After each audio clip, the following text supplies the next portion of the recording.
freshly cake like for my birthday, and some kid just comes in and just put their finger in it. Yo, That's and exactly just how it dropped looked, him, like- man. It just dropped him. He turned all gray, like. oh, that was awesome. That was he's sick. not coming back. That was Yeah, awesome. that was sick. No, I think I have a speculation on that. Oh, okay. There you go. I think that.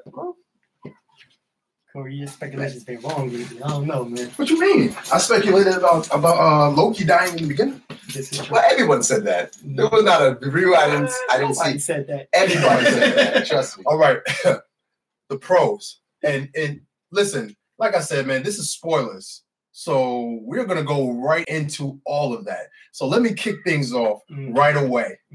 My man Loki dying and the way he died. Listen, I'm going to toot my own horn. I'm going to toot my own horn because I said in a speculation before in one of the videos, I said that what Thanos is going to say is that, oh, you like to die a lot? How about you die for real? I'm going to show you all that. That's exactly what he said. He pretty much said the same thing. He said this time you're not coming No back. resurrections. No resurrections. And there was that part where when he got the stone, when Thanos got the stone, and you see how the stones work. And that's another pro that I love about the movie, how the stones work. Because every time you see him using the stone will glow. Light up, yeah. And when he did the power stone to destroy the ship, you saw it glow. And then he brought it over like this, and then he hit his hands again for the blue, for the space, and then bam, that was it. Yeah, and another thing with that is the mechanics that to use the stones, he actually had to close his hands. That's why. Yeah, that's what he said. Don't let him close his hands. Exactly. And they had to mention that because, like, at first it was almost like you didn't really understand, like, you know, that whole thing. Yeah. But when they did it, yo, it made sense. Okay. It made sense. So are we going one by one? Would you like? Just throw it out. Just throw it out there. I'm gonna start off with the beginning of the movie. I think you touched upon it. When we actually see Thanos standing over Thor's body, like looking menacing, like, okay, he's not here playing around with nobody. And 2 quick deaths before the 5 minute mark. I think that was is what he needed to see his character. It was perfect. Yeah, me too. Yeah. Heimdall, yeah. What do you guys think about Heimdall? Yo, the not being the space holder and the way he killed him. You know what? I think Marvel had to have listened to a lot of the fans and decided to make this change because it just seems like when you look at the way it spells out, the movie, the stones spell out the name Thanos. Mm-hmm. And the way that they did it, there's nothing about the planet that they found the stone on that made any sense. Like it was just another planet. It made sense in which of where it is and why it's located there and all that stuff. But like I was like, there's no H. There's no H in any of that. Where's the H? The heart. Remember when he said? Remember when Skull said that you have to lose something that from your heart? Yeah, that's your heart. Thank you for schooling over. Yeah. So it was the heart that. And why he just seen the movie probably an hour ago. I'm like on 10 right now. Yeah. Fresh. I'm on 10 right now. All right. So the heart. It was the heart. Yeah. It's not. It's not tangible. I get what you're saying, but it's not tangible. Like everything was tangible, but yeah, I would have thought that anyway. You know what I mean? Would have thought that. Marvel was like, "All right, screw you guys. We're doing something completely different. We write the script." And that's exactly what they did. That's exactly what they did. Okay. So what else? After the destruction, might as well go straight through. Yeah. Let me get to New York. Let me get to New York. Okay.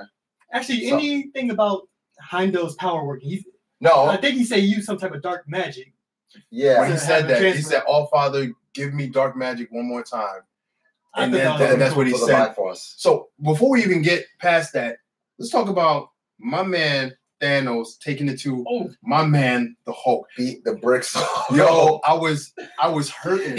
Hulk is my favorite character, and to see him get easily handled. And when Maul was like, "No, let him have his fun. Let him have his fun." I was like, "What?" I was like, I already knew at that point the Hulk was gonna get beat. It was up. From the first punch, when he punched him, and then he gasped, like, and then I was like to myself, that means that Hulk felt that. Yeah, he had to have felt that. All those fights that he ever had, he was probably feeling it, but it didn't hit him as hard as Thanos hit him. I would like to see that scene over and over and over again. Yeah, I can see that. And the way Thanos was moving so smooth, easily.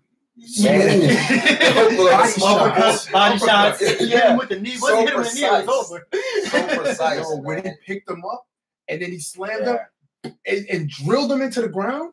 Yo, I was like, the Hulk ever really felt that kind of manhandle. Hulk was always tossing somebody and tearing him up, but through all the movies, the Hulk was the ace card. That was what the Avengers called like, and it was Hulk, funny. Let's go. Another callback. There was 2 callbacks that the movie did. Yep. They did the callback where they told in Avengers they told Loki they have a Hulk. They have a Hulk. And but now Loki's saying we have a Hulk to see how his transformation was. Not only that, the Thanos killed Loki, who was the main villain of the first movie, easily.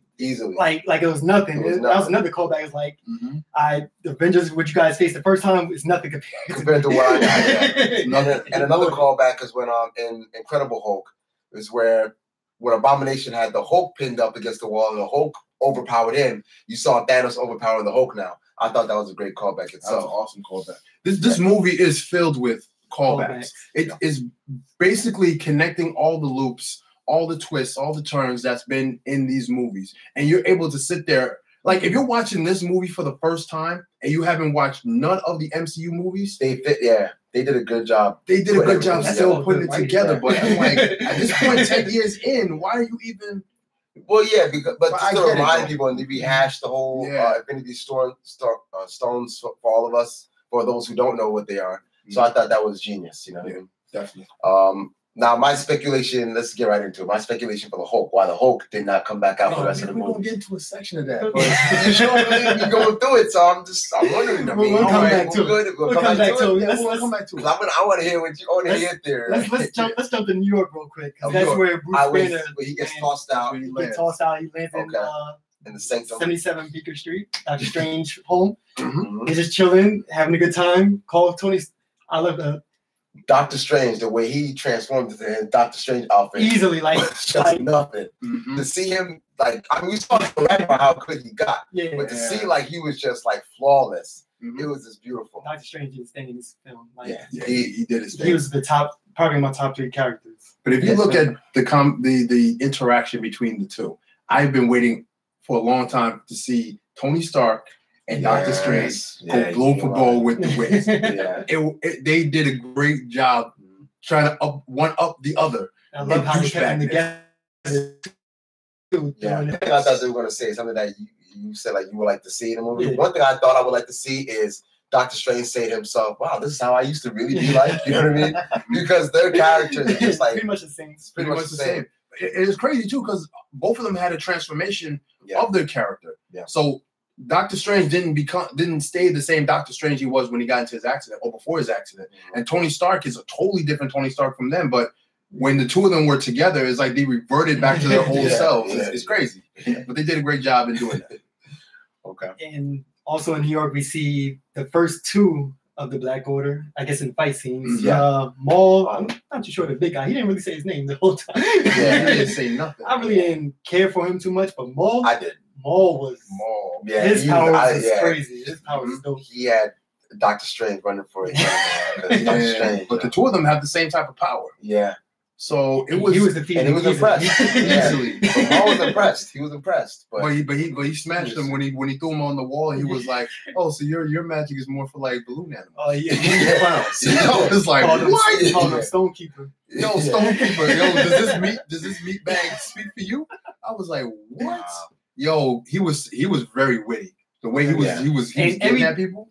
That's one person I did like when Black Order was Maul. Every time he's introduced somewhere, he always come in very regal. Always come in saying, "Thank you for dying for Thanos." Stuff like that is very. But like that, the one scene that they showed in the trailers, I was just cracking up when they actually showed how they did it. Yeah. We put the thing over Dr. Strange's mouth. He's like, Thor's mouth. Thor's mouth. And he was like, "Shut up!" Yo, I love that. Oh my gosh. Oh my goodness. Okay, so what about? We saw Spider-Man in that scene as well. Yes, we saw Spider-Man. That was mainly in the trailers and stuff like that. But I did like how the suit, how the Iron Suit came on. I mean, we saw that in the comic books. What about Stanley? We saw Stanley cameo. True. As well. Got that Stanley cameo. 10 years strong. My man is 92 years old. One of the workers of the Watchers. I'm telling you. Yeah, we found out. Working with the Watchers. Man. You know what? Hopefully he survived after this. He did. They should have made him disappear. That would have That would have really been. That would have been hilarious. Yo, if they showed him disappearing, like, wait, that's supposed to happen. that would have been insane if they did. That would have been so funny. All right. Since we're on Spider-Man, we're gonna jump around a little bit. Spider-Man with the iron claws. Oh my gosh! When they first came out with the legs, yes. I wasn't expecting that at all. Out of all my characters in Marvel, my top two is Cyclops and Spider-Man. Mm-hmm. And the way they did his suit, I was dying to see the claws come out. And the way I like how in the comics they're always kind of out and just doing their own thing. But I like how he can retract them, he can extend them. I thought that was very like. I do wish they kept the red and gold scheme from the comics. Me too. Yeah, that would have been pretty dope. That would have been pretty dope. If they did this was a good suit, but I like the red and gold. Yeah, but I like how they had the legs come out. Yeah, they came out just like that. Yeah, and it was just like he was like, oh, like almost as if us as the crowd was like, oh, yeah, you know, like I works with them, almost like how Doctor Strange Cape just kind of does his own thing to kind of. Where he was captured that one time and he just swooped him away. It was just carried him like a magic carpet through the that was dope. Ball just fell like, hey, nothing, I'm gonna get you. So the Hulk, because in that time we thinking we're gonna see the Hulk go up against the big dude, and I'm saying this to myself. It would have been easy for the Hulk, but that would have been easy, but it would have been a really nice fight to see. Yeah. And then the Hulk was just wasn't transforming. Now, as a movie standpoint, I think it's great because it would have been too convenient for the Hulk to come out. Right. But for him not to, for him to be even telling Bruce Banner no, you know what I mean? It goes to show the callback to Thor Ragnarok.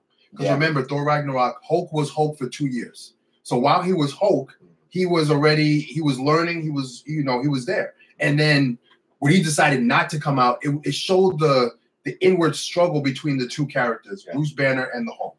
And how even though Bruce can't control the Hulk when he gets mad, when he's trying to force the Hulk out and the Hulk is saying no, that tells you a lot about their relationship and how it has grown over the years. It's like what you said, the Hulk was out for 2 years, so he's still in the toddler stages, if you think about it. That's why he talks slow, that's why he talks like that. So when you got a father come and beat you, you're not going to want to come out. And that's what Thanos pretty much did. He beat him into submission. We're gonna get to your speculation on that. I gotta hear what that's about. I still got speculation too. Let's see. We passed the New York stage. Now where are we right now? I guess we could jump around. We're in space. Well, we're in space. We're in space. Yeah, we're in space. That's where Thor meets Guardians of the Galaxy. That was hilarious. Yes. I love how they kept the tone from Thor Ragnarok and from the Guardians movie. How they were so similar anyway, and how they just kept that tonal kind of. You know, you have both Chris's just going at it with each other, you know what I mean? And then you have, like, of course, you got Groot just being in his old teenage, adolescent years and whatnot, and just don't want to do anything or say anything to nobody. You have Rocket Raccoon being called a rabbit. He grew a lot, because if he called him a rabbit any other time, he'd have been great. Took his gun out, so he's growing. And then you have Drax. Drax, to me, he just, I don't know, every scene that Batista's in, he just kind of, I don't want to say he steals it, but to me, he's just, I don't know, captivating. I'm supposed to be invisible. Hi, Drax.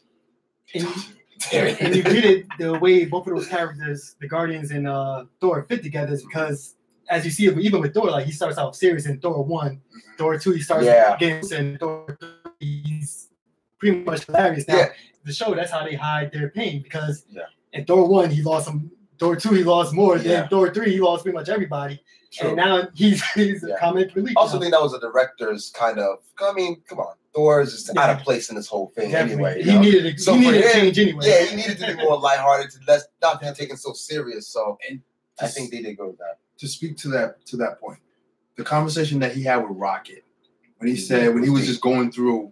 Yeah, I lost my mother because of the dark. And then we thinking about it too when he's saying like, we went through all that. Not only that, but Rocket was like, yeah, you still got your mother. I lost my mother too. Also, mother too. How she died? Dark Elf stabbed her in the heart. Yeah. Okay. Well, what about your father? Yeah, my father died, and then my sister came, and then my sister died, and my world died. Yeah. It's like, and then everything just died. Right? But if you listen to what he said, "Yo, I'm 1,500 years old." Yeah. And you know, all my life I've been ready for the fight, and now it's like I don't know what to do. Like I don't have my hammer. It's like, and my brother's dead. I think like Thor, that part of Thor, knowing that he lived for so long, and then he just everyone died around him. That's just that's painful, man. And he cried too. Yeah, when you saw that was insane to see him cry. That was it. I stop. Let's remember where we at, because it's like it's almost like that 17-minute mark.